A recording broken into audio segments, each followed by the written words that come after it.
जो नाम रूप लीला धाम है, इनमें सबसे सहज सरल नाम है, क्योंकि धाम भी सब कोई वास नहीं कर सकता। नाम जहां जो हो, जहां हो जो हो, बालक वृद्ध स्त्री पुरुष पढ़ा लिखा मूर्ख कोई भी हो, नाम जब सबको भगवत प्राप्ति करा देता है। गोस्वामी श्री तुलसीदास जी महाराज विनय पत्रिका में कह रहे हैं, बहुत जोर की बात है, कह रहे हैं कि नाम राम रावरोई हित मेरे स्वार्थ परमारथ साथिन सो भुज उठाई कहों तेरे नाम राम रावरोई हित मेरे। मैं हाथ उठा के कहता हूं, जो स्वार्थ के मार्ग में चलने वाले हैं या परमार्थ के मार्ग में चलने वाले हैं, या आप जितने भी मुझे अपना मानते हैं संगी साथी, मैं सबसे हाथ उठा के पुकार करके घोषणा करता हूं कि त्रिभुवन में केवल एक परम कल्याण करने वाला भगवान का नाम है। मेरी बात मान लो। गोस्वामी तुलसीदास जी, नाम नाम चल रहा है, कहीं भी हो आपको भगवत प्राप्ति हो जाएगी। नाम चल रहा है, नाम। जननी जनक तजो जनमी करम बिनु विधु ही सृजो अवडेरे मोहू सो को कहत राम ही को सो प्रसंग के ही केरे। देख लो मेरा भाग्य, जन्म लेते ही माता चली गई। बड़े महापुरुषों के साथ बड़ी घटनाएं घटती। जन्म लेते ही माता चली गई। अभागी जानकर पिता ने कभी प्यार नहीं किया, त्याग कर दिया। जिस पुत्र के प्रकट होती मेरी अर्धांगिनी चली गई, मैं ऐसे पुत्र का मुंह भी नहीं देखना चाहता। तो माता ने तो शरीर त्याग के चली गई, पिता ने मुझे त्याग कर दिया। ब्रह्मा ने मुझे कुछ अभागा ही रचा है। गोस्वामी तुलसीदास जी कहते हैं, बड़ा बेढप मेरे भाग्य की रचना करी। जिसके दरवाजे में खड़े हो जाते टुकड़ा नहीं देता, भगा देता। जिस दासी ने पालन पोषण किया, कुछ दिन बाद वो भी पधार गई। सबको ये भ्रम हो गया कि तुलसीदास जी महाराज के लिए कि बड़ा भागा बालक है, जिसके दरवाजे पे खड़ा होगा कोई घटना घट जाएगी, कोई भोजन नहीं देगा। बोले ब्रह्मा ने कुछ भाग्य ही ऐसा रचा था। अब जो मुझे समझ में आया कि मेरा जो भाग्य बदला वो राम नाम से। राम राम राम, पकड़ो बात को, पकड़ो। अब तो कोई कोई कहता है कि तुलसी राम का है। अब अभाग्य मिट गया। बड़े बड़े बादशाह ताज उतार कर रखते हैं। जानते हो ये सब क्यों हो रहा है? क्योंकि हमने राम नाम का आश्रय ले लिया। अब खूब राम राम राम राम जपता हूं, उसका परिणाम हुआ कि सब कोई सम्मान देता है, सब ताज उतार के रख रहे हैं, प्रणाम नमस्कार दुनिया वाह वाह। क्यों? क्योंकि राम राम जपता हूं, राम का हूं, इसलिए। बात समझो। अगर पकड़ पाओ, कह रहे हाथ उठा के कह रहा हूं, जन्म से अभागा कहा गया, मां पधार गई, पिता त्याग दिया। संसार के लोग कहते अभागा है, लेकिन राम नाम का प्रताप ऐसा उदय हुआ। मोहू से को कहत राम ही को सो प्रसंग कह के रे। उसी नाम के बल से लोग अब कहने लगे तुलसी तो राम का है। फिर ओ ललाट बिनु नाम उदर लगी, दुखो दुखित मोहि हेरे। आहा, जब मैं राम नाम का आश्रय नहीं लिए था, तब पेट भरने के लिए द्वार द्वार पर ललचाकर भूख से व्याकुल होकर खड़ा होता। उस समय मेरी दशा मुझे याद है कि अगर दुख देखे तो दुखी हो जाए, ऐसी मेरी दशा थी। बालक अवस्था, भूख से व्याकुल, दूसरे के दरवाजे पे खड़ा और धक्का मार के लोग भगा देते, अभागी है। फिर ओ ललाट बिनु नाम उदर लगी, दुखो दुखित मोहि हेरे। अब बोले नाम प्रसाद लहत रसाल फल, अब हो बबूर बहेरे, नाम राम राव रोई हित मेरे। जब नाम जब शुरू हुआ तो नाम की कृपा से क्या हुआ कि बबूल और बहेड़े के जो वृक्ष थे अब उनमें आम लग गया। मान लो मेरा जीवन बबूल का पेड़ था, बहेड़े का पेड़ अपवित्र माना जाता, लेकिन उसमें आम लग सकता है, लेकिन लग गया क्योंकि मेरा जीवन ऐसा था। आज परमानंद की बाढ़ आ रही। बोले वे किसके बल से? बोले राम राम राम, नाम के बल से आई। नाम प्रसाद लहत रसाल फल, रसाल माने आम का फल, अब हो बबूर बहेरे। पहले तो मैं कैसा था? बोले बबूल का पेड़, काटा ही उगेगा, दुख ही मिलेगा। और जब नाम का जप शुरू किया तो उसी बबूल में रसाल लग गया, आम का फल अर्थात महान आनंद। साधत साधु लोक परलोक ही, सुनि गुनि जतन घनेरे, तुलसी के अवलंब नाम को एक गांठ कई फेरे, नाम राम राव रोई हित मेरे। संत जनों ने, शास्त्रों ने जब कहा कि जीव के समस्त दुखों को मिटाने में समर्थ है नाम, बस उसके अनुसार हमने पकड़ लिया, नाम जप करना शुरू कर दिया। उनकी बात मान करके जब नाम जप किया तो लोक परलोक सब बन गया। हरिवंश महाप्रभु के यही परलोक सकल सुख पावत, मेरी सो भैया कृष्ण गुण संत। इस लोक और परलोक में समस्त सुख आपका वर्ण कर लेंगे, मेरी बात मान लो, मेरी कसम है तुम्हें, तुम नाम जप शुरू कर दो। अगर दुख से निपटना चाहते हो, तभी लोग कहते हैं बाबा का हर प्रश्न का उत्तर नाम होता है। इसलिए नाम है कि एकमात्र समर्थ नाम है जो सारे पापों को मिटा दे। पापों से ही दुख मिलता है। ऐसा कोई पुण्य नहीं है जो इतना समर्थ हो कि हमारे जमा के जमा गोदाम पापों को नष्ट कर दे। वो नाम, नाम संकीर्तनम यस्य सर्व पाप नाश, समस्त पापों का नाश नाम से। लोक परलोक बनाना है तो संतों से सुना, शास्त्रों में सार बात पकड़ी, नाम कीर्तन, नाम जप। अब तुलसी ने तो एक ही सहारा पकड़ लिया है, राम राम राम, एक ही अवलंबन। जैसे गांठ तो एक ही होती है, लपेटा उसमें 100 मार दिए जाए, ऐसे ही साफ शास्त्र है, मेन बात है, पॉइंट की बात है, नाम जप। यज्ञानाम जप यज्ञोष्मी, जितना नाम जप कर लोगे उतने ही सुखी हो जाओगे। बात को पकड़ लो। गोस्वामी तुलसीदास जी कहते हैं, तो श्री तुकाराम जी महाराज कहते हैं, संदेह मत करो, वही एकांतवास सफल है जो समाधि में है। समाधि कैसी है? नाम की समाधि, नाम का ध्यान, 2 अक्षर राधा, वही गूंज रहा है।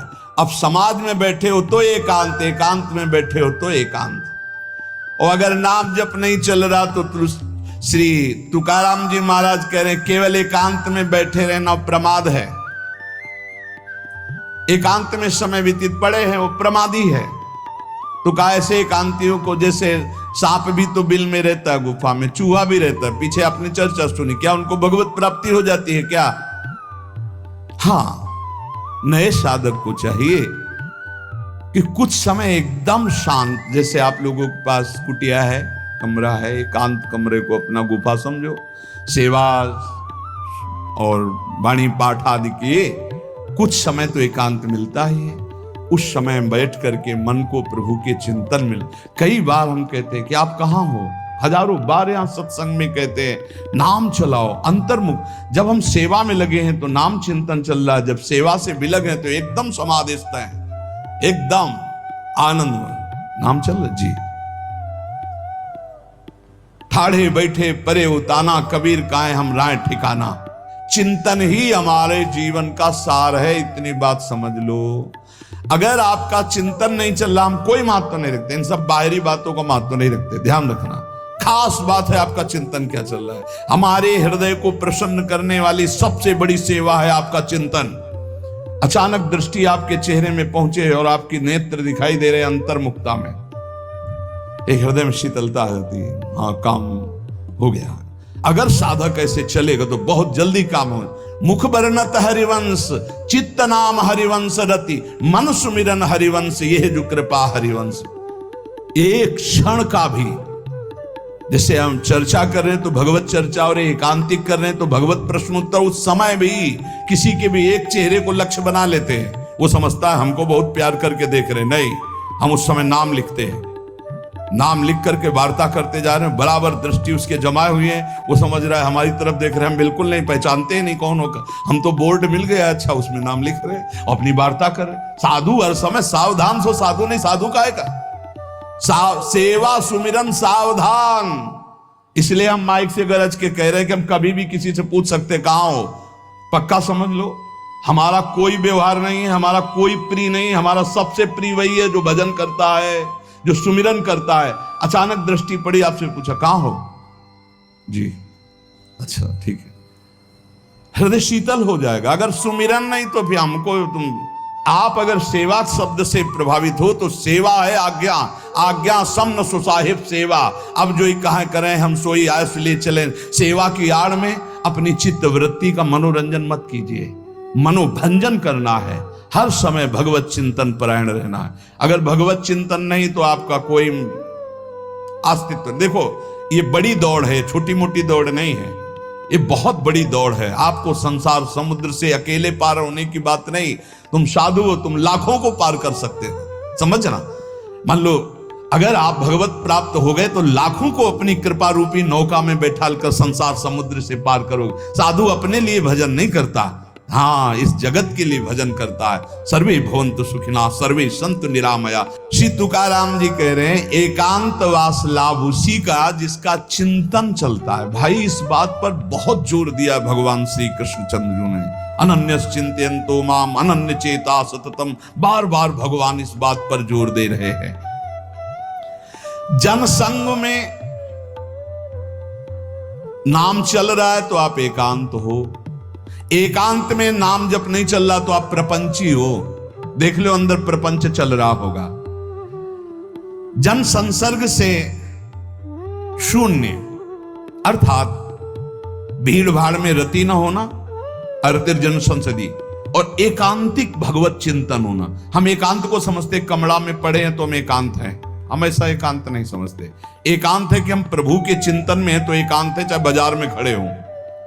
अगर प्रभु का चिंतन नहीं तो एकांत में कमरा में पड़े पड़े एकांत में कोई लाभ नहीं। एकांत में उसी का लाभ है जो एकदम समाधिस्थ तन्मय है। एकांत में समाज में सावधान होकर चेष्टाएं कर रहा है और नाम अंदर अंदर चल रहा है। आनंद कंद भगवान गोविंद को छल छंद अच्छा नहीं लगता, मतलब नाटकबाजी अच्छी नहीं लगती। जहां हो वहीं भजन करो, जैसे हो उस परिस्थिति में भजन करके दिखाओ। भजन की भूख जग जाए यार, यही सत्संग का लाभ है। भजन की भूख जग जाए। एकांत का तात्पर्य है प्रभु की शिवा और कुछ सुमिरन में ना, प्रभु के चिंतन में डूबना है। भाई समझो, सत्संग सुन रहे उसको पकड़ो, अपने हृदय में बार बार चलाओ। देखो ये अंदर से बात समझ लीजिए, हम उसे बहुत जी जान से प्यार करते हैं जो भजन करने वाले हैं। हम जिन साधकों को देखते हैं कि अपनी सेवा दिनचर्या और भजन किसी से मतलब नहीं, ऐसे ऐसे साधक हैं कि एक एक दो दो वर्ष हो गए हमने कभी उनसे राधे श्याम हमारी उनकी नहीं हुई होगी। और आप सच्ची मानिए एक दिन भी ऐसा नहीं जो हमारे चिंतन में नाते हो, चिंतन के द्वारा उनका पोषे। और हमारे पास हो अगर भजन नहीं करते तो सच्ची मानिए हम जानते भी नहीं है। अभी आप हमें अंदर की बात, जैसे वो कह रहे थे कि हम जान गए आपको, तो हम कहा नहीं जाने हो, जान जाओगे तो प्रेमानंद बन जाओगे, प्रेम और आनंद प्रिया और लाल के रूप में डूब जाओगे। ये हमारे गोविंद आनंद कंद सच्चिदानंद प्रभु को ये छल छंद अच्छे नहीं लगते, उनको तुम छल कपट में नहीं फंसा सकते। एकांत निष्ठ भक्त, उसका मतलब हम तुरंत ले जाते हैं कमरा एकांत, गुफा एकांत नहीं, एकांत हृदय, एकांत निष्ठ भगवान के चरणारविंद में। शाब्दिक एकांतिक में मत जाइए कि शब्द का एकांत, कि भाई शोरगुल नहीं हो रहा, मैं एकांत कमरे में पढ़, नहीं नहीं, आंतरिक एकांत में। अकेले चुपचाप बैठे रहना एकांत नहीं कहता, भगवान में खोए रहना एकांत कहता। इसको समझिए, प्रभु में खोए रहना, एकांत वास का तात्पर्य सच्चिदानंद प्रभु में खोए रहना। तो सत्संग, नाम कीर्तन, नाम जप, भगवत सेवा, इन्हीं से असली एकांत मिलता है, हृदय का एकांत। हृदय रूपी गुफा में हर समय चित्त चिपका हुआ है प्रभु के चिंतन में। कितना अपार आनंद है जब हर समय मंत्र की बार बार आवृत्ति होती। नाम जो न तरय भव सागर, अस समाज नर पाए, स्वत निंदक मंदमति आत्म हनन गति जाए। श्री तुकाराम जी महाराज कह रहे हैं कि जीव में एक अहंकार होता है, यही आत्मज्ञान को ढके हुए है, यही भगवदानंद को ढके हुए। अहंकार तामस वृत्ति से टिका रहता है, तमोगुण का लक्षण है अहंकार। इस तमोमय अहंकार में इसके बहुत प्रकार हैं। मैं स्त्री हूं, मैं पुरुष हूं, मैं विद्वान हूं, मैं धनवान हूं, मैं कुलवान, बहुत तरह के अहंकार हैं। सब अहंकार के भेद ही हैं। ये मैं देह हूं, ये मुख्य अहंकार बनता है जाकर, मैं देह। इस मलिन अहंकार से उज्जवल अहंकार ढक गया कि मैं ब्रह्म हूं, ये ढक गया। देह मैं हूं कहने के साथ ही लाखों चिंगारियां अहंकार की प्रकट हो गई। मैं रूपवान हूं, मैं धनवान हूं, मैं विद्यावान हूं, मैं गुणवान हूं, मैं कीर्तिवान हूं, मैं त्यागी हूं। अहंकार। मैं अमुक देश का, अमुक भाषा का ज्ञान, अमुक धर्म का ज्ञान, अमुक जाति का, अमुक वर्ण का, अमुक कुल, आदि आदि। अहंकार। प्रकृति के स्वभाव में हर्ष और विषाद, स्तुति और निंदा, मान और अपमान, ज्ञान और अज्ञान, ये सब अहंकार के कारण ही भोगने पड़े। अहंकार। प्रकृति से परे जो परमात्मा है तब तक आंख उठाकर उसकी ओर नहीं देख सकते जब तक अहंकार है। तुकाराम जी महाराज कह रहे हैं, परमात्मा के और तुम्हारी दृष्टि के बीच में जो पर्दा लगा हुआ है वो अहंकार। जब तक ये अहंकार नष्ट नहीं होगा तब तक भगवान की तरफ आंख भी नहीं उठा सकते हो। दर्शन पाने की बात जाने दो। बहु धन त्याग कर सकते हो आप, बहुत बाहरी आडंबर दिखा सकते हो आप, लेकिन ये अहंकार तब भी पुष्ट होता रहेगा। मैं धन त्यागी हूं, तब भी आप परमात्मा का साक्षात्कार नहीं कर सकते। ये अहंकार सर्वथा दूर तब तक नहीं होता जब तक भगवत कृपा से गुरु कृपा नहीं होती। गुरु कृपा। तभी तो तुकाराम जी के पीछे चैत्र में सुनाओ छटपटा रहे थे कि गुरुदेव मिल जाएं, गुरुदेव मिल जाएं। जैसे जैसे गुरु की कृपा अवतरित होती हृदय में, वैसे वैसे अहंकार का पर्दा भस्म होने लगता है, आग ही लग जाती है। अहंकार भस्म हो गया। जो ही अहंकार का पर्दा फटा तो सन्मुख परमात्मा का साक्षात्कार, वही अहंकार पर्दा है। जैसे कोई प्रवीण कला विद्या से युक्त हो पर आसन लगा करके अपने सामने पर्दा कर दे तो न कला दिखाई देगी, न प्रवीणता, न गुण, न वो। ऐसे ही समस्त कला समस्त विद्याओं के गुरु तुम्हारे हृदय में आसन लगा के बैठे पर अहंकार का पर्दा लगा, अहंकार हटा दो, समस्त गुण और विद्या के समुद्र भगवान का साक्षात्कार हो जाए। एक जगह तुकाराम जी महाराज कीर्तन में मस्त, तो एक कीर्तन में आया करते थे, उनके मित्र नास्तिक थे। उनसे कहा एक बार आप तुकाराम जी के कीर्तन में चलिए और अगर आपको भगवदानंद ना आवे तो फिर आप जैसे भगवान की निंदा करते रहते हो, हम आपको कभी नहीं रोकेंगे, आप हमारे दोस्त हो, एक बार चलो। जो ही गए तो तुकाराम जी की वो झांकी देखकर आंखों से अश्रु प्रवाह और नूपुरों की ध्वनि, राम कृष्ण हरि राम कृष्ण, वो तो लौट गया चरणों में। अब रोज कीर्तन में, अब कीर्तन के बाद थोड़ी देर सत्संग होता, अब उसमें ब्रह्मचर्य आदि की महिमा वो अपनी पत्नी से बोलना बंद कर दिया। तो जैसे काफी समय हुआ तो उसको पता चला कि ये कीर्तन में तुकाराम जी के पास जाते, इसलिए बोलना। तो बोले मेरी जिंदगी का नाश करने वाला, हाथ जोड़ करके पति से कहा आपका तो उद्धार हो गया, मेरा उद्धार कैसे होगा?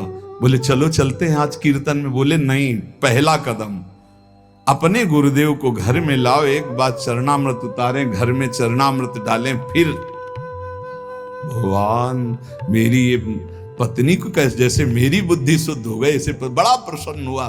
तुकाराम जी से कहा जाएगा अपार कृपा आपकी, पूरी बात बताई। उनका भाई यदि तुम्हारी पत्नी को ऐसी प्रसन्नता और तो मैं अवश्य चलूंगा। सीधे सरल भक्त आ गए, उसने बीच आंगन में बैठाला, जो दरवाजा रसोई का था उसी के सामने, और पहले से 5 लीटर पानी खौलने को रख दिया था। घंटों पानी खौल रहा है, उसमें डालती जा रही। जो तुकाराम जी बैठ गए, आई सामने, प्रणाम किया, देखा ये वही है जिसने मेरे पति को बरगला दिया, और जब से इसके पास गए आज तक मुझसे बात नहीं, आज मैं मजा चखाऊंगी। और बस कपड़ा से पकड़ भगोना लाई, ऊपर तुकाराम खौलता हुआ पानी, विठ्ठल विठ्ठल पांडुरंगा पांडुरंगा, सब छाले छाले पूरा शरीर, गर्म पानी इतना। ऐसे थोड़ी संतों के जीवन में तुम्हें कैसे कैसे कष्ट बताए, जो भगवान का यश विस्तार करते हैं उनके लिए, जो अपने निंदा कांचे घर आसावे से जारी। प्रभु मैं किसी के पास नहीं जाता, निंदक, मारने वाले, वाचाल, कुतर्की, संशयी, ये सब मेरे पास आते हैं और मुझे परेशान करते, मुझे कष्ट देते हैं। इसलिए मैं क्या करूं प्रभु, आपका भजन करूं या इनसे झगड़ा करूं? ये पाखंडी लोग मेरे पीछे पड़ गए विठ्ठल, मैं उनसे क्या कहूं? मैं नहीं जानता ये छल कपट, ये लड़ाई झगड़ा। मैं तुम्हारे पांव पड़ता हूं, उनके भी पांव पड़ता हूं, मुझे भजन करने दो, इनसे दूर रखो। नको दुष्टो संग पड़े भजना मधि भंग, तुक निषेधिता मद न साहे सर्वथा। एका माध्या जी में बाद करूं कोणांसवे, तुझे वर्णुम गुण की है राखो दुष्ट जन। काय करूं एका मुखे सांगम महणे तुका। तुकाराम जी कह रहे हैं अगर दुष्ट पुरुष का संग दुष्ट करे तब तो निभ जाएगा, लेकिन दुष्ट का संग अगर साधु से करवाओगे तो भजन भंग हो जाएगा। नको दुष्ट संग पड़े भजना मदि भंग। प्रभु ये दुष्ट लोग मुझे नीचा दिखाना चाहते हैं, मुझे इस बात से कोई डर नहीं, पर मुझे सहा नहीं जाता जब ये भजन विरोधी बात करते हैं। मैं अपने को अकेला देख रहा हूं प्रभु, किस किस से वाद करूं? ये आपका गुण नहीं बखानते, ये दुष्ट जन आकर के आपकी अवहेलना करते। तुकाराम कहता है एक मुख है, किस किस को उत्तर दूं? इसलिए दुष्ट जनों का संग जब प्राप्त हो तो मौन ही सबसे उत्तम है, और भगवान को पुकारना, पुकार करके अलग रहना। और ये प्राप्त होगा जब आपका अच्छा भजन चलने लगेगा तो दुष्ट लोग पीछे लग जाएंगे। ये भगवान का ऐसा है। देखो जिसका भी उत्तम भजन हुआ उनके साथ ये घटना घटती है। उपासक को अनुपम आनंद की प्राप्ति एकांत लाभ से होती है, पर केवल एकांत में बैठे रहना एकांत लाभ नहीं है। एकांत लाभ का मतलब है समाधि, चाहे वो सबके बीच में बैठा भी हो। ये अहंकार किसी भी गुण कला विद्या से नहीं मरता है, इसको और अहंकार हो जाता है, मैं कलावान हूं, मैं विद्यावान हूं, मैं गुणवान हूं। अरे यहां तक कि मूर्खता का भी अहंकार होता है। चित्त में अहंकार को पोसते पोसते अनंत जन्म व्यतीत हो गए, अब भगवान के मार्ग में चले तो नम्रता का अहंकार हो गया। ये भी है, मैं बहुत सरल हूं। अरे कितना बोझा लदा है अहंकार का। तुम और समझो, धूर्तों को धूर्तता का भी अहंकार होता है। कल्याण के मार्ग में चलने वाले साधकों के अंदर ये अहंकार प्रकाशित होता तो देख पाते हैं, अज्ञानी लोग नहीं देख पाते हैं। ये साधकों को क्लेश देने लगता है, तब जान ले कि इसके मिटने का समय आ गया। जिसको अहंकार चुभने लगे, एक साधक रो रो के कह रहे थे कि मुझे ऐसा अहंकार है कि मैं दैन्य हूं, भगवान की विशेष कृपा मेरे ऊपर, मैं बहुत भजनानंदी हूँ, क्योंकि हर समय नाम जप करता रहता हूँ। तो मुझे डर लगता है कि इस ऑपरेशन का कहीं कोई कठोर विधान भगवान न कर दे। तुमका उसे डरना तो चाहिए, क्योंकि भगवान ऑपरेशन तो बहुत अच्छा करते हैं, पक्का करते हैं, पर घटना बहुत। तो बोले मुझे डर लगता है, मैं सहन नहीं कर सकता कि अगर कोई ऐसी घटना आई। तो यही अहंकार है, वो बचना चाहता है। तो हम कहा डरो और भगवान से प्रार्थना करो, नहीं तो ऑपरेशन थिएटर साथ ही लिए घूमते भगवान। पता नहीं कब कहां कौन सी घटना घटा दे कि सारा अहंकार मिट्टी में मिल जाए। तुकाराम जी महाराज कहते हैं, पहले पहले जब साधक जानने लगता है कि अहंकार मेरे अंदर जागृत हो गया, तो जहां तहां सम्मान से बचने लगता है और उसकी वाणी का लोगों पर प्रभाव पड़ने लगता है। तब अहंकार उपाधि रूप धारण करने के लिए फिर आ जाता है चौड़े पे। बहुत बड़ा युद्ध है। तुकाराम जी कह रहे हैं कि जो असावधान है, चारों तरफ से चोर उसका माल चुरा ले जाते हैं। ऐसे ही अहंकार की वृत्ति साधक को असावधान कर देती है और उसका सारा भजन, भगवत भाव, सब ये काम, क्रोध, लोभ, मोह चुराने लगते हैं। अब मुझे तो डर नहीं, क्योंकि मैंने बहुत बड़े बलवान का आश्रय ले लिया, पांडुरंगा। हे हरि, अब तुम संभालो अहंकार का ऑपरेशन, आप करो, आप इसको संभालो। पदोपदिम नारायणा तुमची करीन भावना। हे हरि, हे नारायण, अब तो मैंने सब तुम्हारे चरणों में अर्पित कर। ये बहुत बढ़िया बात है। आखिरी बात, अपने अहंकार को नष्ट करने के लिए भगवान के सामने पेश कर दो। हे महावैद्य, अहंकार रूपी फोड़ा बढ़ रहा है, इसको बैठाल दो या ऑपरेशन करो, बाप के सहारे हैं, आप देख लेना, वो ठीक कर देंगे। बहुत कृपालु हैं वो, कहीं ना कहीं ऐसी लीला रचेंगे कि बिल्कुल अहंकार ठीक हो जाएगा। सच्ची मानो, भक्तों के जो पैर फिसलते हैं तो कीन हो इसका बहु अभिमाना, सोखो वंचा कृपाली धारा। भगवान उसके अहंकार का नाश करते हैं। अहंकार भगवत भाव को नष्ट करता है, भगवत भाव अहंकार को नष्ट कर देता है। बात समझना, जब अहंकार भजन करते हुए बढ़ता है तो भगवत भाव नहीं आने देता है, और जब गुरु कृपा से भगवत भाव बढ़ता है तो इस अहंकार की धज्जियां उड़ा देता है। इसलिए हम भगवदानंद की प्राप्ति के लिए कंचन, कामिनी, कीर्ति, तीनों खाइयों से बचने का प्रयास भगवान के नाम बल से करें। अधिक से अधिक आंतरिक एकांतिक हृदय को देखते रहें कि प्रभु के नाम में लगा है कि नहीं, और किसी भी बात का हमारे अंदर अहंकार ना आने पावे। यदि अहंकार आवे तो भगवान की शरण में होकर पुकारें कि हे नाथ, मेरे इस मलिन अहंकार का नाश कीजिए।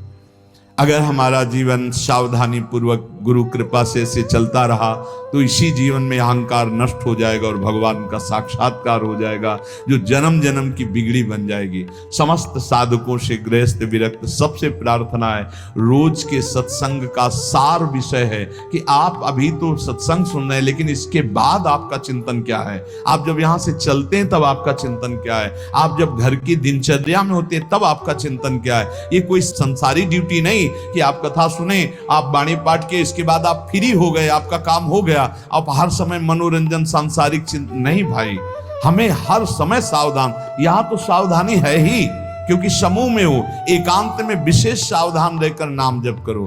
देखो, नाम जप चल रहा है ना, कोई भी विषय आपको नहीं बांध पाएगा। हम कई बार कुछ साधकों से कहते हैं कि विषय सेवन तभी बांधता है जब आप नाम जपने का, अगर आपके अंदर चल रहा है राधा वल्लभ श्री हरिवंश, राधा वल्लभ श्री, आप प्रसाद पा रहे हो, आपको स्वाद नहीं बांध पाएगा। कोई भी भोग, कोई भी विषय तभी बांधता है जब आपके बीच में भगवत स्मरण नहीं होता। इसलिए हम कहते हैं चिंता मत करो, चिंतन करो, नाम को बार बार पकड़ो। नाम पकड़ लो, विषय के बीच में रहते हुए भी विषय आपको नहीं बांध पाएगा। बस बात समझना है। जब समझ में नहीं आता हो, हम डरते हैं तो हम कहते हैं विषय फेंक देते हैं। इस विषय को फेंक दोगे, लेकिन इसका जो राग चिंतन है, समझो, तन छाड़े मन गही रहे, दोनों ही दुख होए। बात को समझिए, साधक समझता नहीं। तन छाड़े और मन गई रहे तो दोनों ही दुख होए, और रसबल छूटे जो विषय तब ही तो सुख होए। समीप है ये विषय, लेकिन अंदर से भगवत चिंतन का आनंद है, ये विषय क्या कर लेगा। अब बाहर से फेंक दियो, अंदर से इसका चिंतन हो रहा है तो बहुत दोनों ही दुख होए। उपासक नाम न छोड़े। जब उनसे कहते ना ऐसा कैसे हो सकता है, करके तो देखो ऐसा होता है, ऐसा ही होता है। विषयान गृहणंत मुंचंत, वह स्थिति तभी आएगी जब आप नाम में स्थित है, नाम में आपका मन स्थित है। अब आप विषयों का बीच में है तो भी कोई सेवन हो रहा तो कोई फर्क, त्याग हो रहा तो कोई फर्क नहीं। आप इस स्थिति को प्राप्त करने के लिए नाम पर ध्यान दीजिए। नाम जब चलेगा तो रमा बिलास राम अनुरागी, तजत बमन जिम जन बड़ भागी। इसलिए भाई चूकिएगा नहीं, बहुत महिमा में समय है। खूब नाम जप करके भगवदानंद की प्राप्ति की जाए। इसी जन्म में प्रिया प्रीतम से, हाँ बिल्कुल आमने सामने उनके चरणों में लौटे, उनकी सेवा। ये घर के लोग हैं, ललिता विशाखा चंपक चित्ता, ऐसा अपने परिवार है, वहां चलना है। हम भूल से आ गए संसार में, अब हमें अपनी भूल मिटाकर फिर धाम पहुंचना है। बिल्कुल नजदीक आ चुके हैं, बस दरवाजा क्रॉस करो, चिदानंद धाम में प्रवेश हो जाएगा। शेष चर्चा आगे। श्री राधा वल्लभ लाल की।